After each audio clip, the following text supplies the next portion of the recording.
And we are live. I mean, that's what it says. So it must be Hi. Friday. It's Friday. Oh my gosh. I feel like I've been away for so long. Has it really been just only 2 weeks? How many days are we away from Eat Denver? Five, Woo! 4, Oh my gosh. It's so exciting. It's so exciting. Well, 4, really. 4, actually. I wish I was like even better at math so I could like count down the hours like in my mind, you know what I mean? Have my mind like a clicking clock, like a transient labs image that's constantly changing in alignment with a 24-hour clock. I It's could kind of probably pull up the calculator. I need to know hour by hour. Well, we are almost there. We are in the pre-honeymoon phase of ETH Denver 2025. My name is Maximilian. I am here today with my friend, my sister, my wizard sister, my sorceress sister, my witchy sister, my artist sister, creatress. That's creatress of creatress.art. And we are super excited to bring you only the hottest tea of the century. I don't oversell, just you wait. You're going to see what I'm talking about. But before I continue, let me pass the mic over to my friend Creatress so she can introduce herself. Creatress, take it away. Thank you, dear. I appreciate you having me today on your show. Yes, for anyone who hasn't met me yet, I'm Creatress, Sara E. Mora. I'm a multidisciplinary artist, and I'm most known for my immersive virtual mixed reality performances, where I do 3D sculptures live in front of an audience, and I let the audience see my first person view from VR. So, really bringing people into a different reality, so to speak, and seeing how I create art within it. And I've been in Web3 for, I mean, since 2017. Came in through the coin side and then learned about NFTs in 2021 on Clubhouse. And yeah, fast forward, here we are. And I met Maximilian along this journey. So yeah, it's been really fun to grow up and learn more and more together about arts and about blockchain tech. Yeah, that's all I got right now. I did not realize that you entered the space in 2017. So I entered the space in 2021, and I'm an OG. So you must be an OGG. You're hilarious. But there was no, I wasn't like in so much. Like I just bought some and I was following like it a little bit, but I just, yeah, I didn't go full in until 21. Right on. Well, here we are in crypto land, and it couldn't be more exciting. For friends who are just joining us, my name is Maximilian. I've been putting art on the blockchain since 2021. My good friends say I'm an OG. And that's so kind. That's so kind because there's so many people that were here even before me, but I'll take it. I'll take it. I've been putting music and art on the blockchain. We've got art on all the chains. We're blockchain agnostic. I like to say blockchains are like people. They each have their own unique superpower. And as we go on in time, I really do think we'll see more and more, blockchains. Someone asked me one time in a space, actually, they ask me often. I try to come up with a different answer every time, but my favorite answers to date still, when people say, what do you see as the future of blockchain? I say, I see a future where every individual person has their own blockchain. I I see that as a thing. Imagine, just imagine. But anyway, let I divert. But it's really exciting times. Here we are coming to the Eat Denver conference. It's happening starting February 23rd. Some of our friends are going to be there, like Fiona Abood. I know that she's joined the Biddle camp. And there are some other camps as well. Like there's the Maker camp, where I'm very excited. So here's some of that juicy tea that I promised to spill all over the place. So, Creatress, I'm really excited that at ETH Denver, I'm going to have the opportunity. I signed up for the Maker Camp. And when you sign up for the Maker Camp, you also can request or suggest that you be given a slot to share a project of your own. And so I'm really excited to announce that I've been selected and I've been given some slots to share my project called Veil. And I'm really excited about it. Yay! Amazing. So Vale is coming to East Denver, y'all. Vail is coming to Eat Denver, and it's really exciting because so Vail is it's like a it's like a collab uncollab. It's the quiet collab. It's a kind of collaboration that can only happen because some of my other people did something cool first. So like our friend Patrick Amadon created something called Chimera, which is a protocol that allows us to embed media within an image. And I was also inspired by our friend GodCloud. So like if you've been following our friend GodCloud, if you follow his TikTok, you know he's like all over the conspiracy theory stuff because a lot of those theories are more than just theories. A lot of those theories are really conspiracies, as we're finding out, right? So I mean, just imagine like Bob's your uncle, right? Bob is like, I've been telling everyone aliens are real for centuries, right? Now we've got receipts. So in this same way, some of the conspiracies are true, and it's like, I think we're getting to a place where people are more blatant about what they do and don't want to promote as a part of history. We're getting to a place where people are creating histories that didn't happen in this time space reality. But what's interesting about that is that now I'm about to take it onto the wizard level, but there is this theory, there is this many schools of thought which do say that all possibilities are happening at the same time, right? So what I think is really interesting is when people use AI to like make videos or create things that didn't really necessarily happen in our 3D reality. Some might say, well, if you imagine it, that's a dimension. Your imagination is a dimension in which that thing you're thinking of is happening. And so some people say that there's a truth in that. If you can conceive it, then it's happening, and so on. It's a pretty interesting time that we're living in. But I say all this to say that we're in a time where people are creating histories and deleting them as well.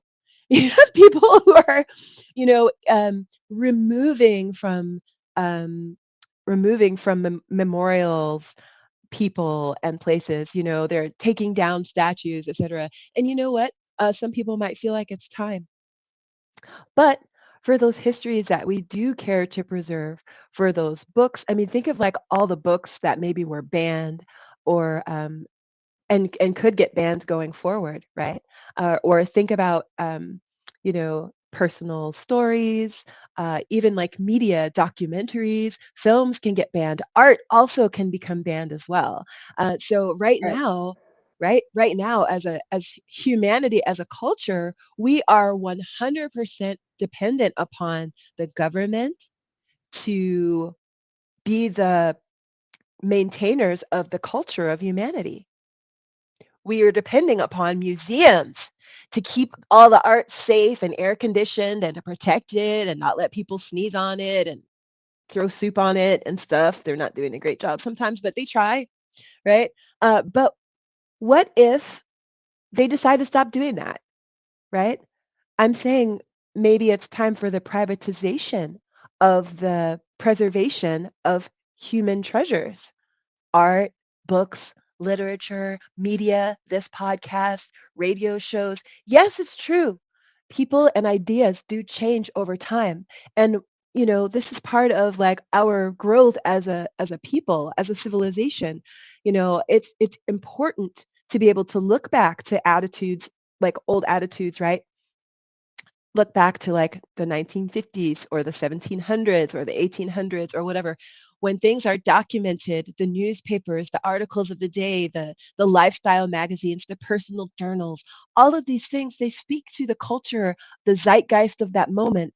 And it's how we learn, not what to do, sometimes what not to do. Yeah. Sometimes it's those tangential uh, documents like journals and women's magazines that we can fill in to help us understand what was happening for the people who were alive at that time. there's a difference between the history of the lives of people and historical events. We don't want to be in a world where the only historic history that exists are the historical events that have been selected, sanctioned, and sanitized by the government. And 100%. yeah, so I feel like Chimera is really interesting because it's important to collect these documents. It's important to collect, books, uh, banned books, especially if they resonate with you, right? It's important. Oh, I It's think I know where important. you're going with this. It's important to collect these things to be the treasure holder of these things. But you Right, know the right, and the problem is that physical things like paper, it's not meant to last. It's only going to last, even if it's in a perfectly air conditioned room and it's in plastic and everything, it can only last for so long. And if there's a fire or a tornado or anything like that, a right. volcano, it's over. Digital and decentralized digital assets and digital doppelgangers of documents, of books, of art, these things, if it's decentralized, this is a way that we can preserve the culture of humanity. And every one person doesn't have to preserve culture that doesn't resonate. If as a multicultural woman with purple hair, I don't have to choose to keep alive the history of the Ku Klux Klan. I can choose to keep alive the history of Creole women or other women like myself or Right. musicians or purple haired women. I can choose the historical and the artistic movements that matter to me. I can, choose Cubism. I love Cubism. I'm going to collect all the Cubism digital art, whatever, you know. But collecting all these things is great, but taking it to the next level would be to create an index of a collection and embed that index into a work of art. And for the person who then is owning this work of art, that is, I like to say, veiled, you have this unique original work of art done by moi. And then if you tap into the protocol, you'll get an index of all these other files that are available to you. And as the collector, you're not forced to keep or download or cherish any of these files, but you can view to see what's in there without downloading anything. And then you can choose the files that you want to have and own, and you can download them and hold them and have them, and they're yours. So this is my project Veil, and this was the impetus for doing it was just really seeing everything all come together at the same time. God Cloud was like showing me all these really cool documents that he saved, like. Yeah, there's just so many documents that he saved, and when I was looking at them, I was like, "Wow!" But collecting documents isn't that fun. But collecting art is fun. So I'm really excited to be able to share this. So I'm super thrilled. I love it. It sounds so cool. And what kind of documents are you including in this? Like, can you give me an example of one of the things that's going to be in there? Yes, I can. In fact, here, let me just pull up this little list I've here. heard Patrick talk about this, about the Oh, did tech you? before. I saw him in Venice on a Yeah. panel, and he was talking about these this technology. And then I remember, not that it wasn't that, it's very recent that he put it out for everybody to use, right? Like, this has to be one of the first people, like, projects that's like implementing it, in my opinion, or that I've heard of. But I do remember it being talked about on the timeline, and I was like, oh, that's cool. Like, you could just have, you could say so much with, without having to, to have it visible in the art. Yeah, it's like just a really cool concept. So It I'm is. excited. Well, okay, so like, let me see this first one. Ooh, oh, there's so many really good ones. Let's see. Oh, let me find it. Um, so for me, so there's a lot of documents that I can choose from. So he's kind of like curating, and then I'm selecting. I'm trying to select works of art to put it to embed that also somehow resonate with the what you're looking at on the outside. Yeah. That So makes I sense. have, Yeah. yeah, so I have a list. I haven't paired them all yet. There is a title, but I can't think of it just off the top of my head. I'm sure it's going to come to me. It's going to come to me.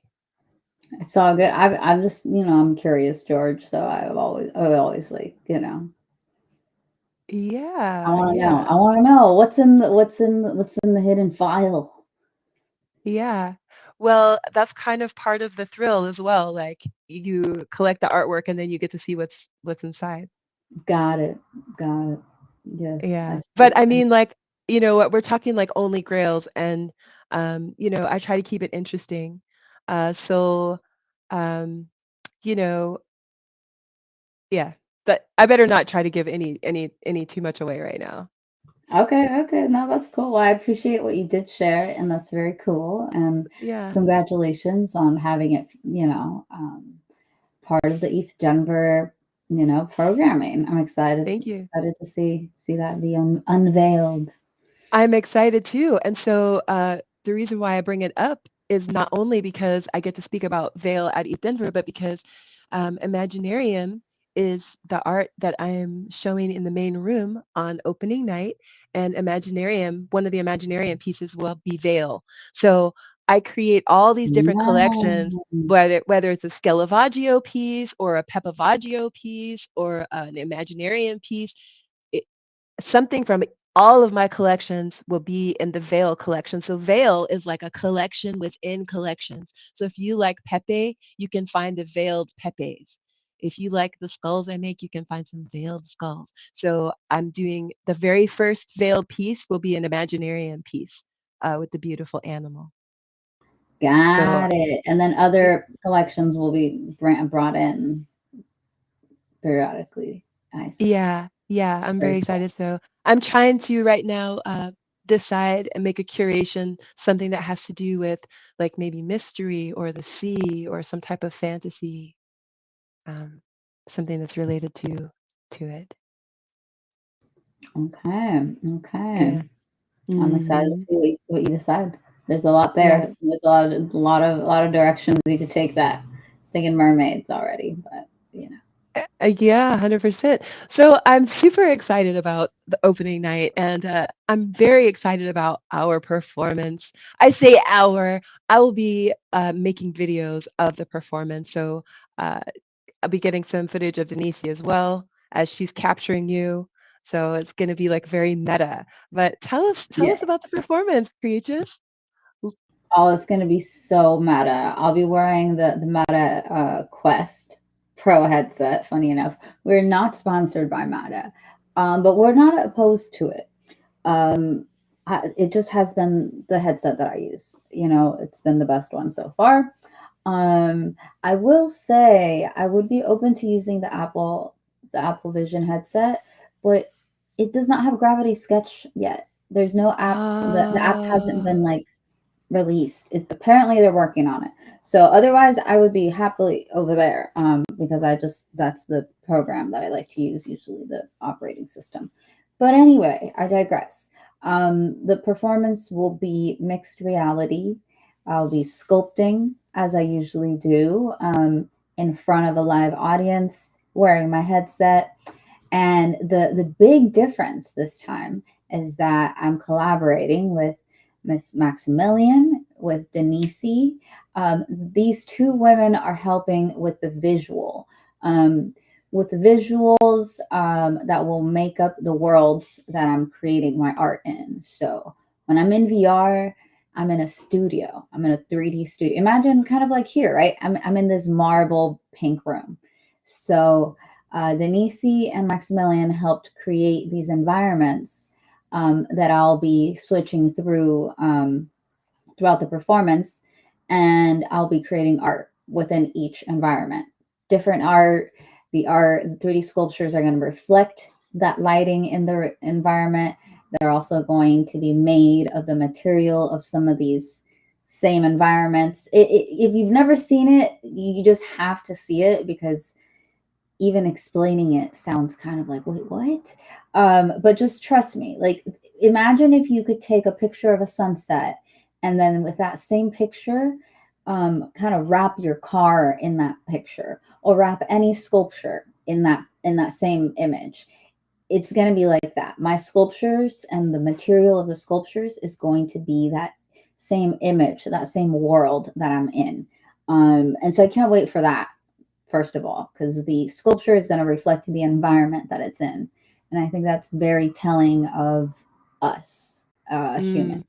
Mm, Like mm-hmm, we, right, like mm-hmm. the environment in which we find ourselves in is sometimes expressed in our own, in our own like physical or emotional or psychological, manifestation. So I'm really excited Absolutely. about that. Here's And then we a also, yeah, here's here's a little teaser. It's uploading. okay, So I grabbed an image from the show that I created so that people can see what are you talking about? yes, thank you, perfect. It, So it's we'll have uploading. a It'll show. sample here Yeah, in just a second. yeah. Yeah, so we have about, this is, I believe, is it passion? No. Mm-hmm. Mm-hmm. Yes. Okay. Cool. Okay. See, I kind of Well, remember some of the it's like, names.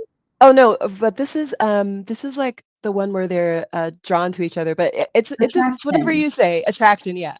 But I don't Yes. know if that was one of the original scenes or just something that I came up with.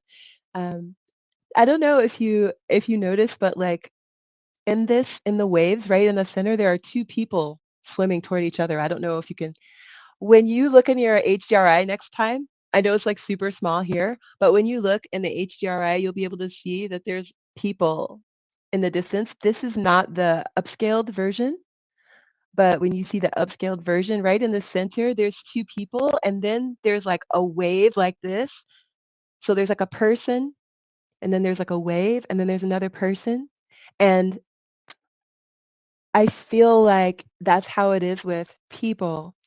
You're attracted to someone, but there is like a huge so there's like a wave that you have to swim up, and then you've got to come down into the valley, and they've got to swim up and come down into this giant new kind of basin to explore and be together. But to me, it's like that when I'm meeting a new person.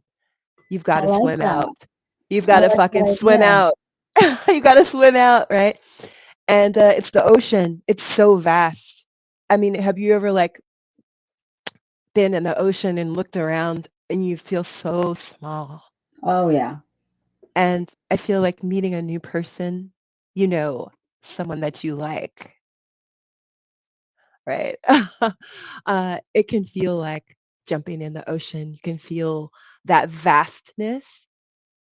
That's definitely what happens to me if I meet someone that I like, you know, in that way. Suddenly the world feels so vast and exciting and there's spacious. That's the word I'm looking for. There's a spaciousness when a new person comes into your life. It's like someone who's special. And I say I experience it. That's how I experience it anyway, as spaciousness, because it's like this new light is coming in through this new person in your life. Their new ideas, their new jokes, all their new colors, the new style of clothing that they wear, all their new friends, the new show you never heard of that they told you about. It's like all of a sudden, every new person that you meet, your world gets bigger and more spacious. That's how it is to me anyway. And so attraction to me is like seeing someone who's still really, really far away, but you know that you're totally going to swim toward that motherfucker. You can't not do it. You know you're going to do it. It's kind of like when you go to the bakery and you never order cookies, but you see that one lemon cookie and you're like, I don't eat cookies, but I'm buying that one. I think I know what you mean. I think I know what you mean. And I love that. I love that backstory to this, because that is attraction in a way. That perfectly sums it up. And that is the vibe that I got. I was like, oh, these are waves and they're like coming towards each other. And of course there's like the masculine and the feminine, like traditional colors, right? So we see them, and part of our story, in our story there's a protagonist, and there's two, right? And they're both they encounter each other and they create a family. So like this is part of the story, and this is what Maximilian and Danichi both brought to the collaboration, is helping craft the environments that give, you know, the clues and the feeling and the essence of that part of their of their cycle or their story. You know, the whole thing is about the cycles of life. So yes, Yeah, yes. for And sure. And water's water. When I water's was part of the life cycle. That's when this. I was updating the HDRI, I was like, oh, when you look, I zoomed in on the guy, right? And I was like, I'm gonna give him a little beard, like so you can, you can. I Oh put a my little. gosh. He has like a little tie, like a little thing like this. Like I want to make it. I mean, it's only visible on the HDRI, so it really made a I'll take a huge look. difference. Yeah, it made a huge difference. So like for friends who are curious about exactly what am I talking about, so, working with Creatress, I wanted to give her many options, and so, I didn't want to upscale everything. I wanted to only upscale and try to perfect the scenes that I knew she really loved and wanted to use. And so finally, I know, okay, she's definitely going to use this one. And so I went in, I was like drilling in on all the little details, but the details are so tiny, but just knowing that they're there to me, makes all the difference. Plus, yeah, see, there's another one that I created. So I don't know if you actually are using this one in the show, but this was the one that I created for healing initially, because we know crystals can be very healing, and crystals is all about light and how light comes through the crystal and all of these different things. You see there's like this very soft sand. You could just lay right on that sand. You could just tell, right? And you've got the pools. Because this was really a story about two people, two simultaneous lives, I wanted to like always show that I was trying to always show the life of the other person that was happening at the same time. I think it's, really beautiful to explore different textures and ways to tell stories.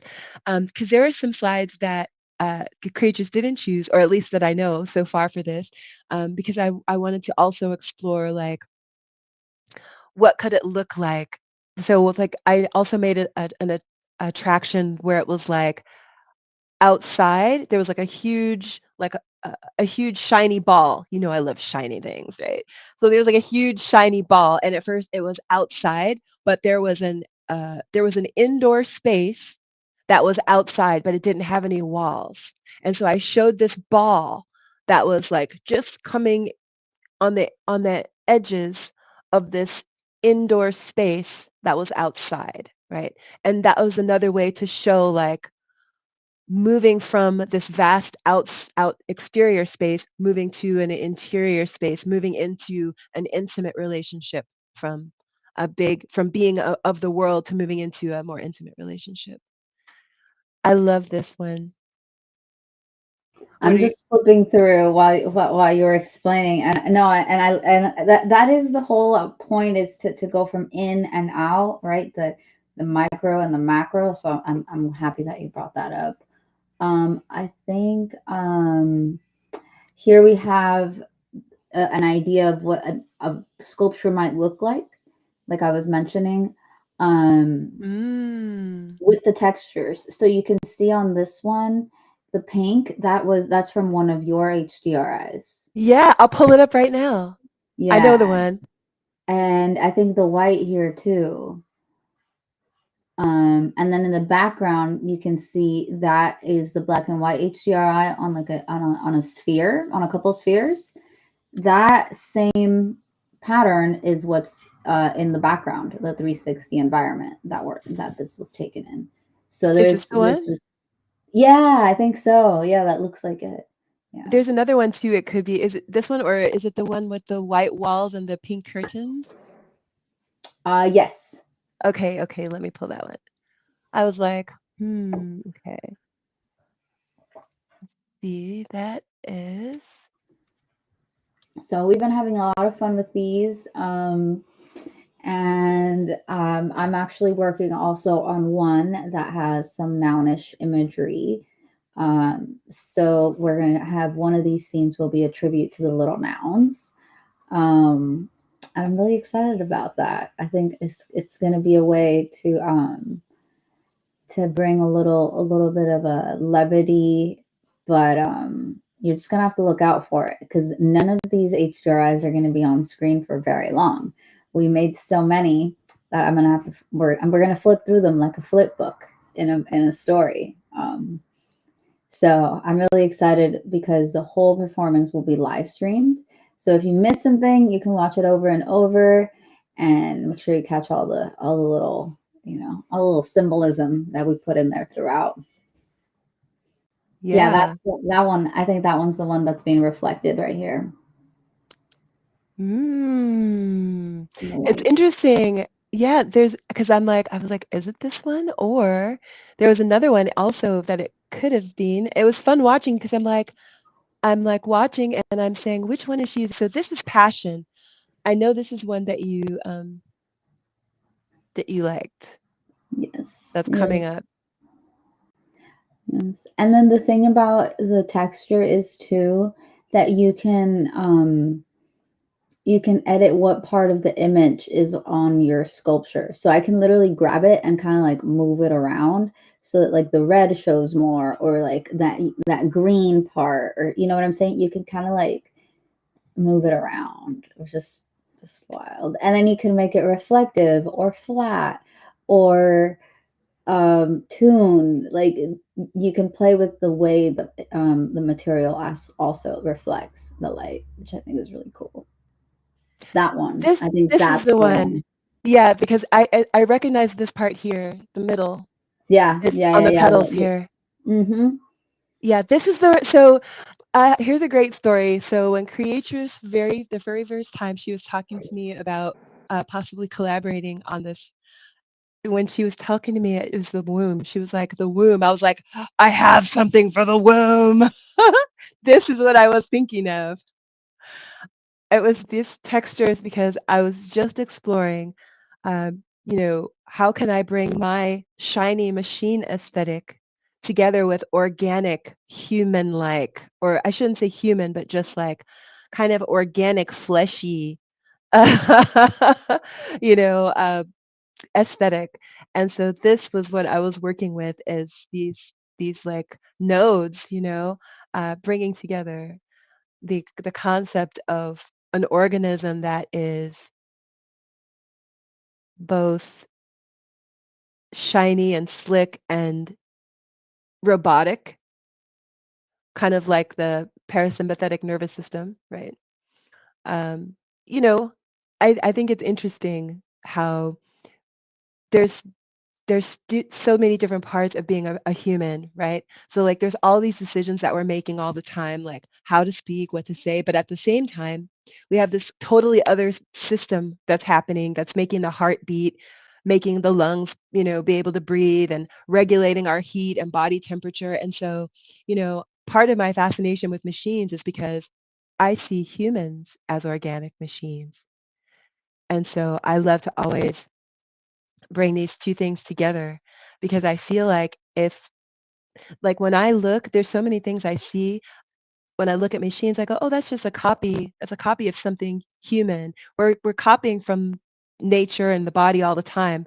A lot of our technology is like copies, it um, fiber optics, or like wireless technology that's like the brain's activity, or like I just think it's very interesting how I feel like a lot of times with our technology we're often, it looks to me like we're trying to recreate something that's occurring naturally. And so I like to also bring that the semblance of those concepts. We are part machine. When we talk about machines, I think, and especially if we're talking about robots, a lot of times we're pointing to the ability of this organism to operate automatically without thinking or making new decisions or whatever like that. And there's a lot of what humans do like that too. We can program ourselves in this way. And I feel like knowing that about ourselves as humans can be very empowering. We can tap into the part, that machine part of ourselves, remind ourselves, hey, I too can be reprogrammed, and then really lean into that. Go find, Bruce Lipton, go find Dr. Candace Pert's books, read it, and see what you're inspired to move toward. But that was like my fascination with bringing the organic together with kind of this it's like with this artwork. It's clearly an interior. Again, I'm saying, how can I create the concept of conception, right, of the womb? So this was like my conception for like a womb. But what if a womb was a place? Because it is, right? But what if it was a building? What would it be like? You know? Well, there's not a lot of furniture in there, okay? You Probably know, not. uh, No, not much at all. I mean, you Just hope the not. You're gonna need some furniture. elbow room. You know what I'm saying? So this was a way for me to like explore like what could a womb look like. I didn't want to totally remove the organic elements, but so yeah. So this has been really exciting to attempt to do some storytelling through visuals that are also abstract. I wanted to explore how can I be on the nose but also be abstract at the same time. I think you did a wonderful job hitting that balance. Thank you so much. Oh my gosh, that looks amazing. Oh, Creatress, I love your art so much. I love the way that you like I look like I could like fly like a little bee, like right into the heart of that flower. So are you channeling when you're making your art? I think sometimes. I think sometimes it's just sometimes I have an idea. For this, I had an idea. I wanted to have a flower. It had to have Yeah, 6 petals, specifically because Danichi was going to use it in an animation, and the petals yeah. were going to open and close. So I went in with an idea for this. Um, but then when it was time to take the photo, it was really just I was like, oh, this looks really cool. I want to show Maximilian how her background looks behind this art that I just made that is also using her art as the texture. I think this was one of your textures. Um, Yeah. that's really why I made this picture in VR, just to show you, honestly, and it will also to send it to Denise, because then she took this image of the flower and made some more art with it. Incredible. I'm like, which of the pinks? It's so interesting, to see like the art that I created when you bring it into your environment, how it's transformed. Yeah, and it's also because, like I said, that the texture can be edited, so it could be like a reflective. It could be flat, solid, shiny, or and then the other thing is you can add an element of color. So say that the initial texture color is pink, I can still take my color picker and turn it green, and so it retains all the Mm. elements, but then it's like in a green hue. Um, so your what you sent me, once it gets added as like a texture color on the color wheel, there's a million different things that can change it as well. Um, Mhm. so What about like, so when I use Procreate to paint, right? And also before, like when I've used like just like any art program, but I love Procreate. Um, I often have to create a brush. So how do you handle your brushes? Do you create a unique brush when you do your flowers? nope, but not on Procreate because I don't really use Procreate. But I've No, never but made I a mean brush. in yours, like when I Yeah. watch you, you look like you're using brushes. Are you using brushes when you paint or no? Kind of, yeah. So in VR, for the sculpting, there's a bunch of different tools, but there's one that's like a pen almost, okay? But it's like a 3D pen. It's really you're making really like a cylinder, like a long Ah, bowl, kind of. is it like when you're making a cake and you got the squishy thing for the Yes, frosting? exactly, exactly. but some of them you could do a flat one, so it's like a ribbon, or you could do like you're saying, like frosting, and it's like a nice like round, long, like snake coil like thing. You could do Yeah. either one. So those are a couple of the brushes, right? The different ones, and then you can multiply it. So you can take that same thing and say, I want this to be multiplied 4 times. So when I'm drawing, it's actually 4 lines that I'm making at once, all going in different directions. You know what I'm saying? Or five, Ooh, or six, or up. I think you can go up to like 12. And so as you're that's drawing one incredible. line, it's being repeated 4 times, 12 times. So sometimes I pick that.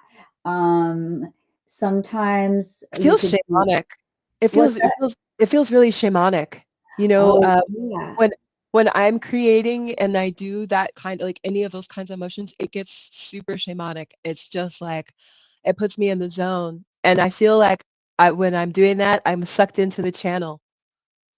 I Yeah, mean, I feel that. I feel that, and I've seen some videos back when I'm using that tool specifically, and it looks like one of them specifically looked like a sacred geometry shape. I think it was the Metatron's cube that I didn't even wasn't necessarily trying to draw, but it like came up because I had it in that repeating pattern, and it just was just the right number, I guess, and the right, I don't know. So that does feel a little bit channely, but that was during a performance in which I'm usually very open to receiving the energy from the audience or just that is in the room. So that would make sense. But I don't know if that, I don't think it's like that every time. Like some people might mhm. argue that it is, that any idea that any artist picks up and brings to life is channeled in some way or another. And I could get behind that on some level, I think, but I think I definitely go in there with a specific idea before I start. Sometimes, not always, but I'd say it's about half and half. Even when you have a specific idea, That idea this could have been channeled. I agree. Yes, yes, actually, I was gonna say that. I'm like, I don't know if I'm not even gonna go there. But you went there. Yes, yeah, that is true. The idea could I have been channeled. I was just talking about like once I put on the headset, and it's like yeah. start. Like, is it channeled or is it come in with an idea? It could go either way. But you're right. The idea that I had from 5 days ago that I finally came in to create could have been channeled. So like, it's all, it's all. I'm a conduit. Yeah, I mean, it's interesting. I just feel like it just comes easier the less defined everything has to be going into it. I think it's easier, but to be like very defined on the feeling that we want to have. You know, this is like the best thing that I ever shared is I did this film festival, and I had the great honor to be able to lead a workshop for other film directors and s- performers. And it was the most successful year, everyone told me, because the films were exceptionally good. And the feedback that I got that I heard the most often was everyone loved the way they felt.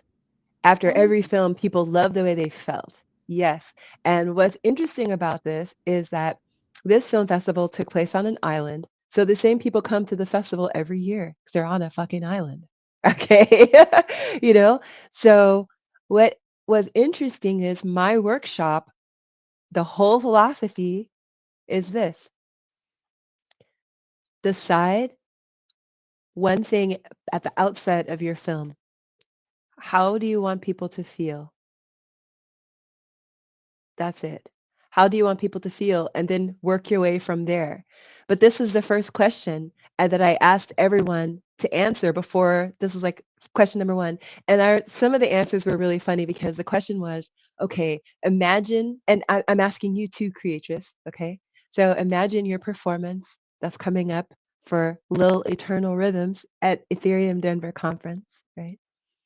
And imagine you are performing. Imagine like how do you want people to feel? And so like during the workshop I said like you can make noises like how do you want people to feel? Put yourself in the position And some of the responses that I got as people were, in real time imagining their film, they're imagining their performance, right? And some people said stuff like, I want people to be like, ah.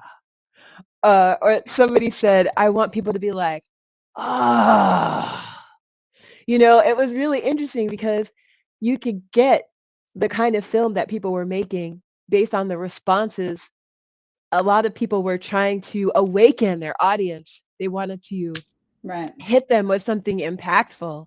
So, Creators, when you think of how do you want your audience to feel, does anything come up for you? How do you how do you want us to feel?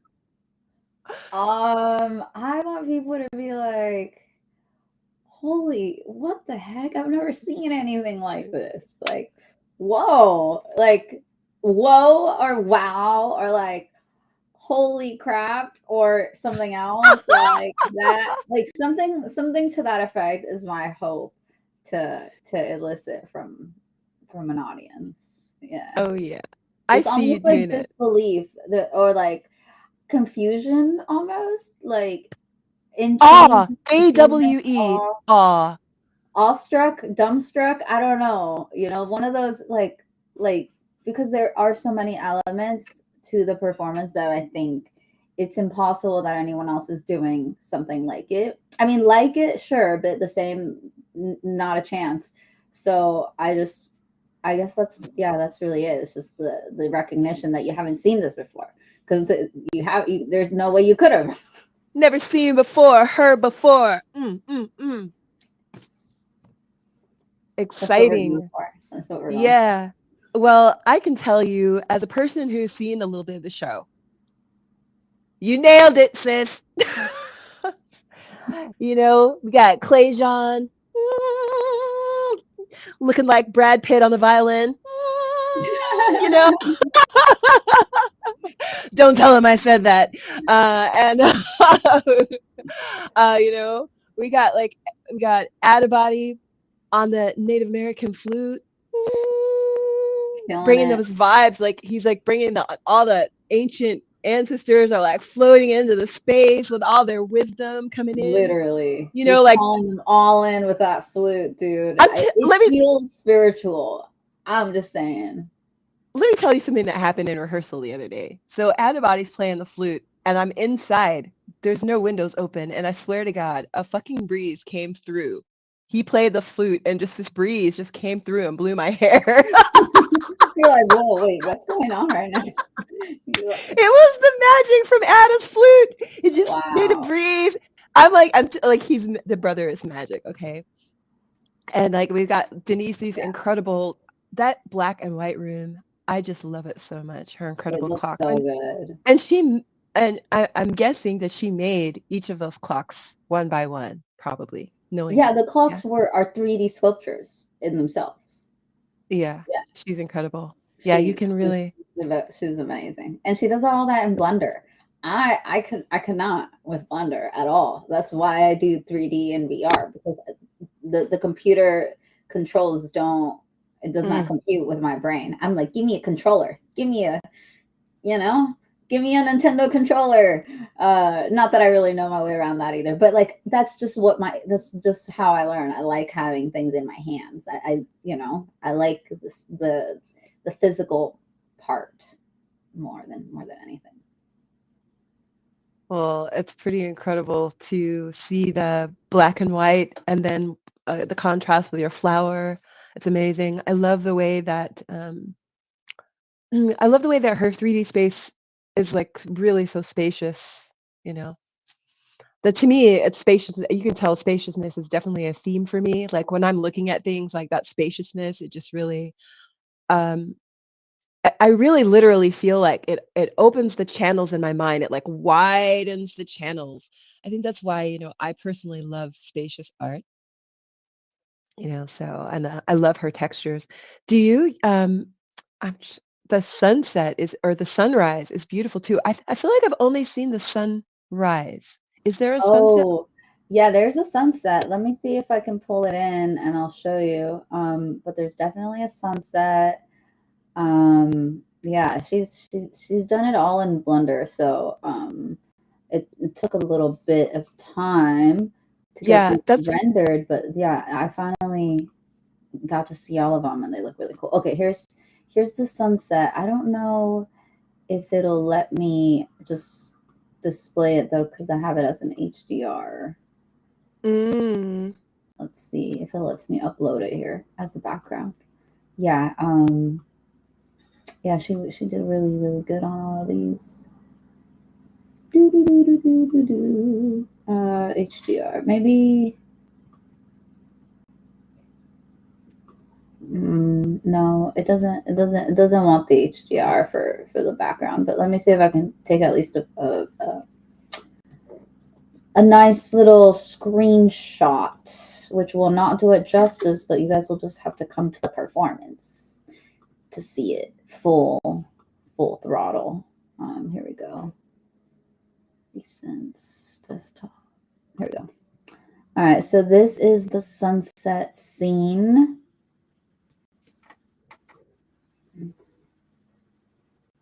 And this is just right before the sun completely dips over the horizon. Oh, that is beautiful. That is beautiful. Yeah. Like, I just want everyone to understand, like, that Denise made that. It's not a photograph that she took and worked from. She literally made it in Blender. She made the rocks and everything. Yeah, exactly. Yeah, this is like a 3D sculptural, like a picture of an environment, including 3D sculptures, and that's what you're seeing. That's the mountains. The mountains are essentially 3D sculptures. The grass, and yeah, it's just really all really beautiful work. And I think there will be a time when we go through the process through all of them. Maybe we can have a time when we could just flip through each one, and tell the story a little bit. I would love to do that. And if we do it on a video, Of it would be course, cool. of Yeah, course. I'm saying, like, if we do it on a video, then we'll be able to have the narration and everything. So so you imagine people going, "Wow, fuck." So then this is my follow-up question, okay? What do you want people to do? So you've got us like this. Now what do you want us to do? We're at the show, mouths are open, minds are blown. Where do you want us to go from here? Yeah. That's a What great question. That's a yeah, great what do you want us to do with this great inspiration? Um, that's a good question. I hadn't even really Yeah. considered. I Yeah. guess just make sure to just to keep in touch, connect with all the artists that are part of it. If it's something that like was exciting and like awesome to see, just make sure you follow all of us because there might be more. And we will have, we're gonna have to talk about that on our Well, on all our oh, channels. So that'll, you know what I'm saying? The next thing will be revealed, but you have to follow us to. so will people be able to collect the artwork that you create on the opening night for your performance, or is it Yes. already sold or No, we haven't really decided actually about that in particular, but there will be some art and it will be available after the performance. So we're kicking around the idea of inscribing a photograph from the Mm. performance, perhaps a small snippet of audio from the performance. Nothing set in stone yet, but if you are at the performance, I mean, of course, you will have that experience along with you could have that experience along with the token that we end up creating. So definitely, you want people to stay in touch, connect with us. We're going to have artist cards. Each of the artists is going to have a personalized card that we can give out, and that'll have our name, our handles, and so a nice little keepsake to take with you. We're going to be giving away a free NFT for the people that are there or the people that tune in to watch the live stream because there's going to be a live stream that has been Mm. confirmed. There will be a live stream. And we possibly could stream it on everyone's channels. So Maximilian, That would be amazing. I Y'all think we want to could do see that. this live, right? Right? You want to see it live, right? Ow! Yep, yep, yep. So we'll be giving away a free NFT, which is an animation by Adibody and Denichi, like a custom animation they made. So that's happening for everybody who tunes in to watch, or whoever comes to the performance and gets a flyer with the screen with this QR code that's been created.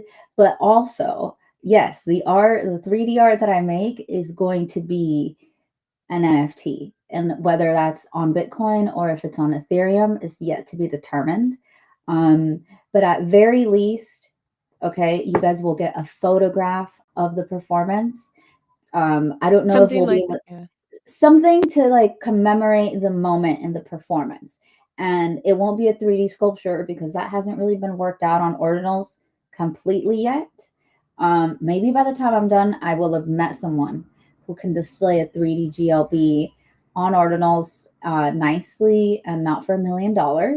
And maybe that's what it'll be. But what I can promise now is there will be some sort of record of the performance, whether it's an audio or an image that will live on the ordinals in as an ordinal on Bitcoin. Um, and the 3D sculpture, you guys will have to wait a little longer because we got to do one thing at a time, but it will be available as a collectible on the blockchain.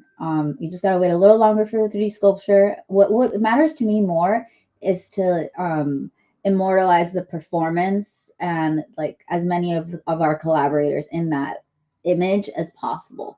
So that's kind of what I'm got first in mind.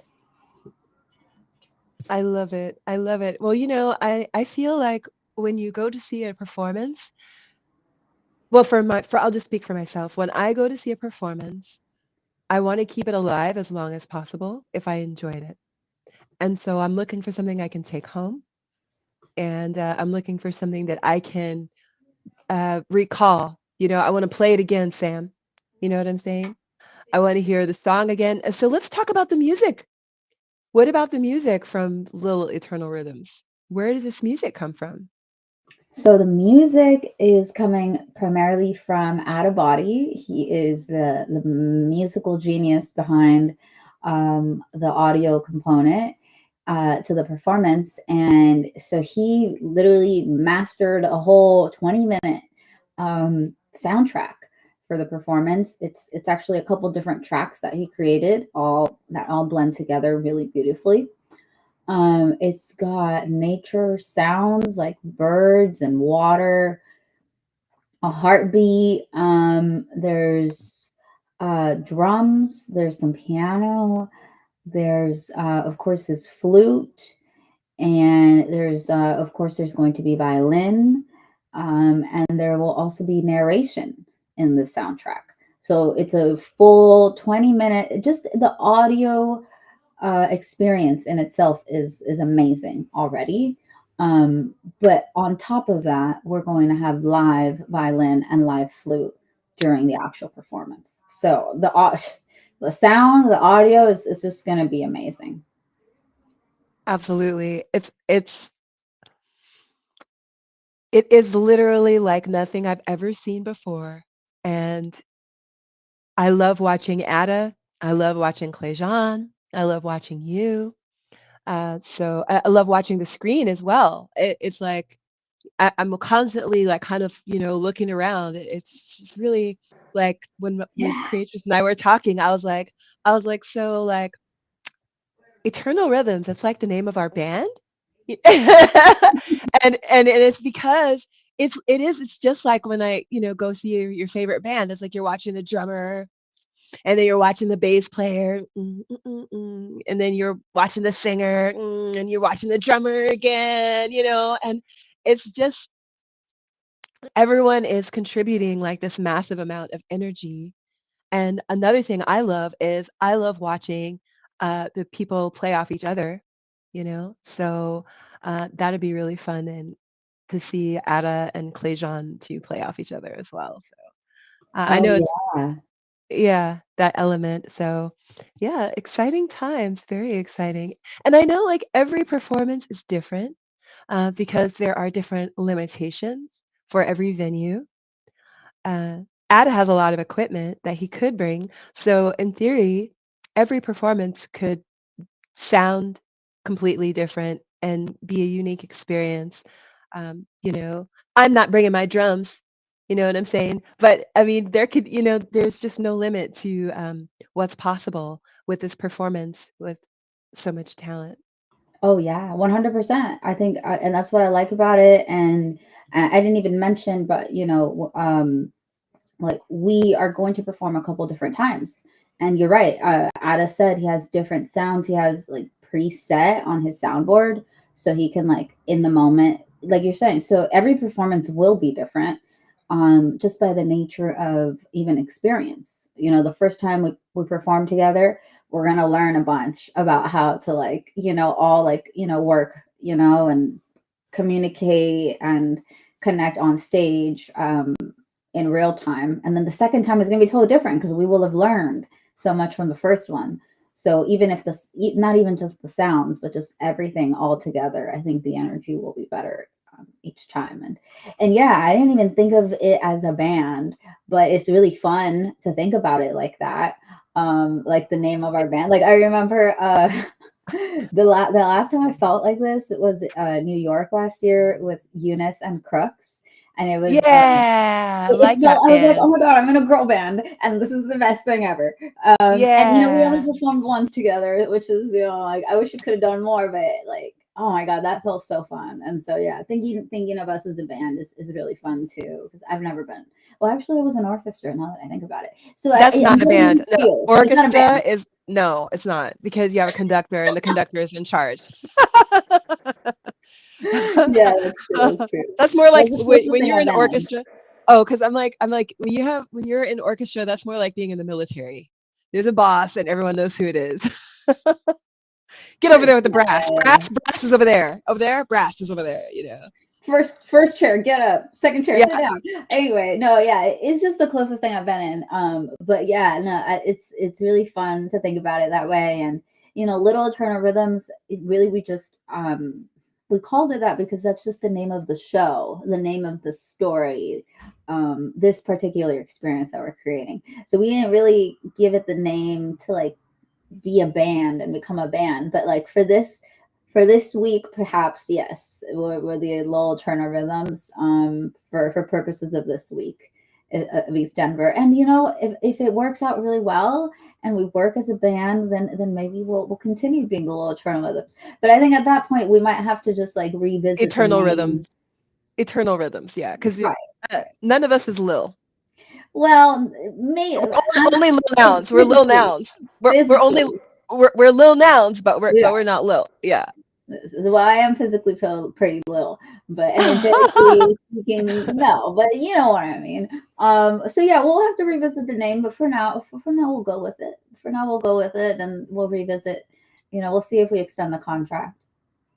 I love it. So let me ask you a question about the performance for people who have never come before.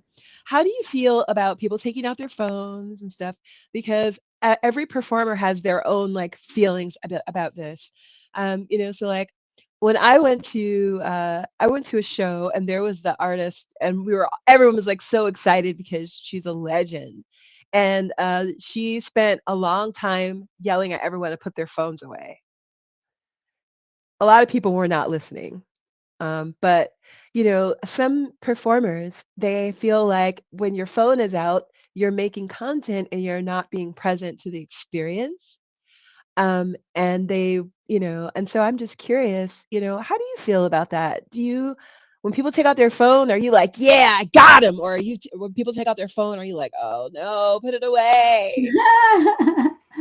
That's a great question. I prefer it. I think people should. I think because this is how I think of it.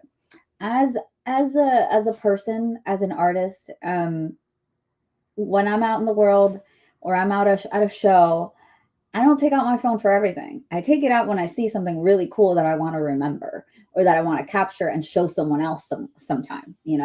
or if it's one of my friends, sometimes I want to do it just to support, to share. So yeah, I take it as like, oh, this person thinks this is really, it must be interesting, weird, or just crazy enough that they want to like have it stored on their phone, potentially share it, with someone or at some point.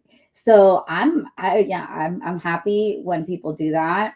In terms of like experiencing the whole performance, I would hope, this is my hope. My hope would be that you show up to the performance and you watch without your phone for like at least a couple minutes until you can't stand it anymore. Until you can't stand it not videoing because this is so good.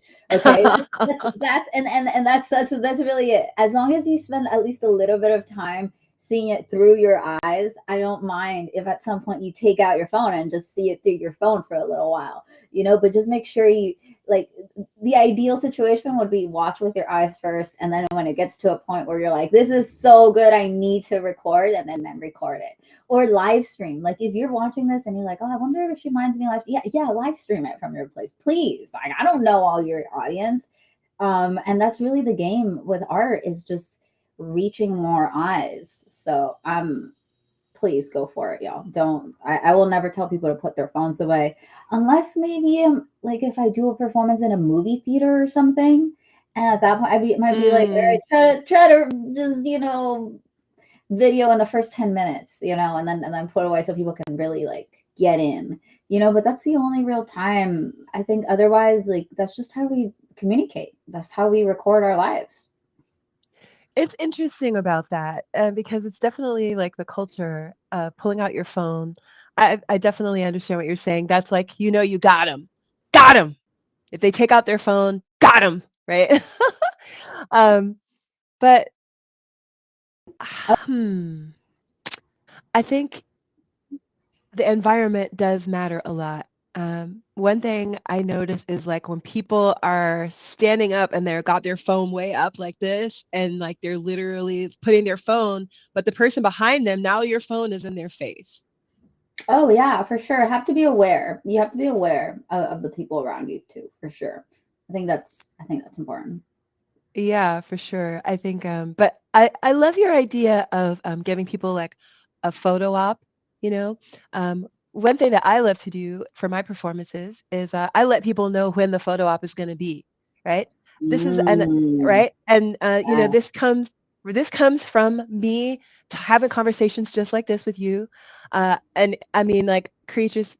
I know you're so super busy, but a lot of my conversations with God Cloud, we get into like the nitpicking of performances, and it's a lot of laughs and it's a lot of jokes and a lot of old stories and stuff. But the reason why we talk and tell those stories is because it's through like revisiting like old gigs, it's through imagining new performances that you come upon the, how can I say, the pain points, right?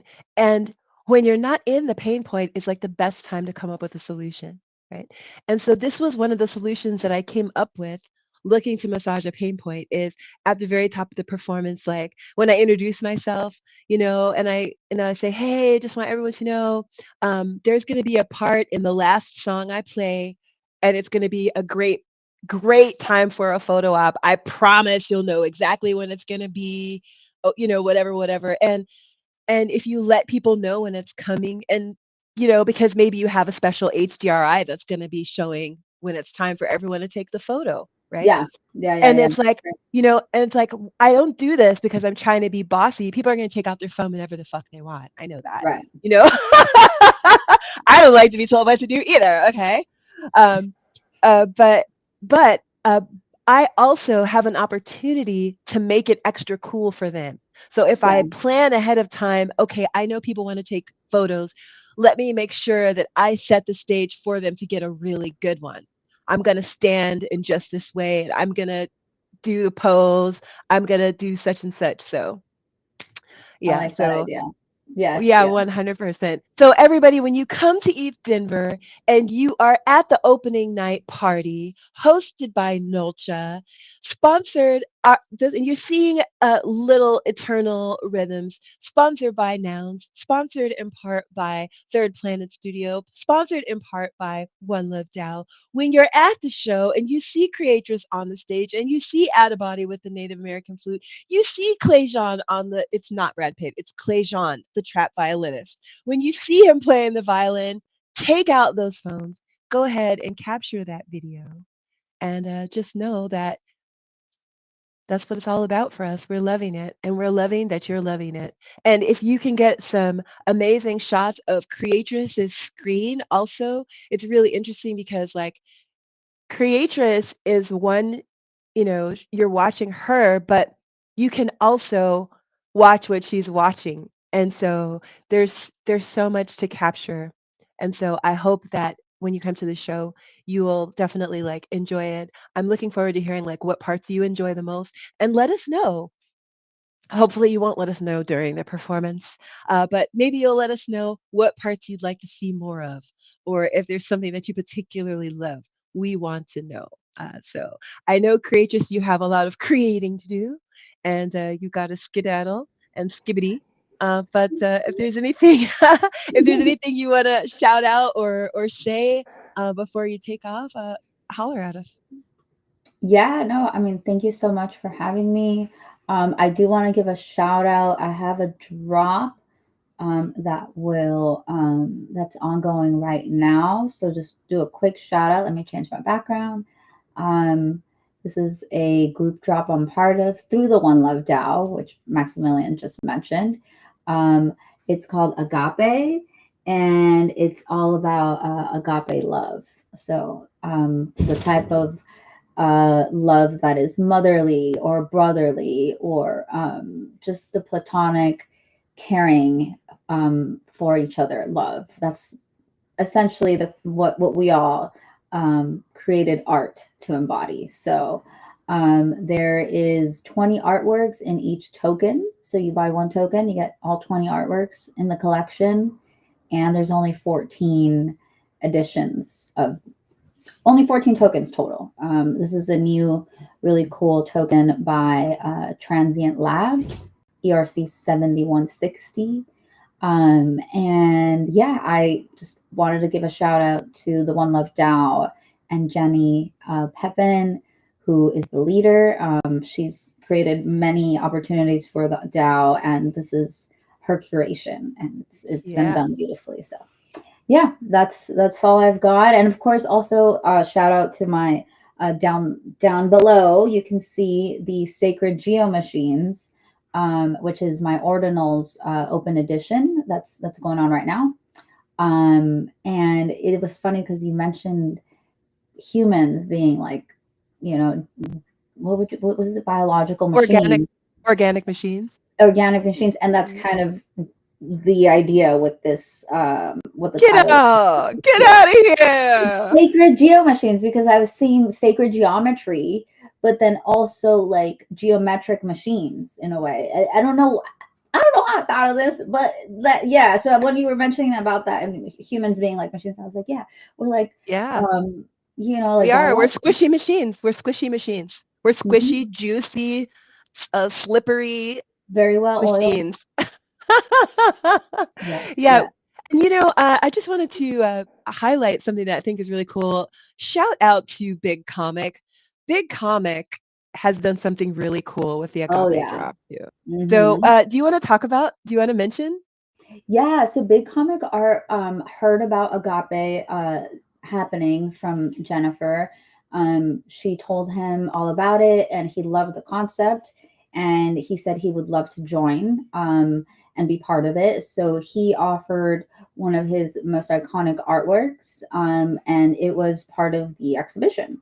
And he also offered to split the sale among all of the artists that are part of the collection. So, and this artwork is just, it looks really, really cool. Big Comic Art is also one of like an OG in Bitcoin and just blockchain history. So yeah, that was really, really cool.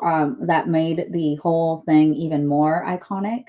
And Yeah, I believe he was there in person because there was actually an exhibition and an opening event on Valentine's Day in Miami. So there's pictures Oh, online as well of that, and yeah, I'm honored to showing in in an exhibition with him.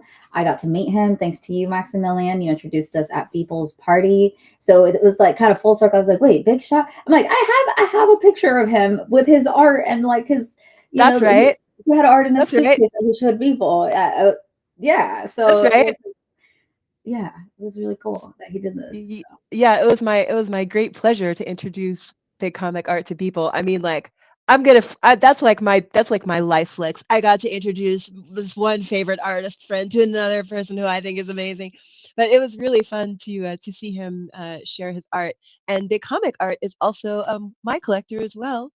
And he is the owner of one of my interactive works, one of my Pepe works. So it really means a lot to me when people collect my artwork. So I want to give a shout out to Big Comic, an icon and a legend. His work is also so very fun. Yes, And that's one of the things that I notice about him is like the fun. He's a fun person. And I feel like art should be fun. It can be serious too, but when art draws the fun out of us, that's something special. So shout out to Big Comic and his big agape love. So everyone, thank you so much for joining us. It's been really wonderful to see you, Creatress, and looking thank you. forward to, yeah, looking forward to our performance at Eat Denver and all of the things to come. Everyone, it's been great to see you. You'll probably see me later on today. I'll be back showing off some of my other works coming up at Eat Denver. But for now, I'll see you later. Take care.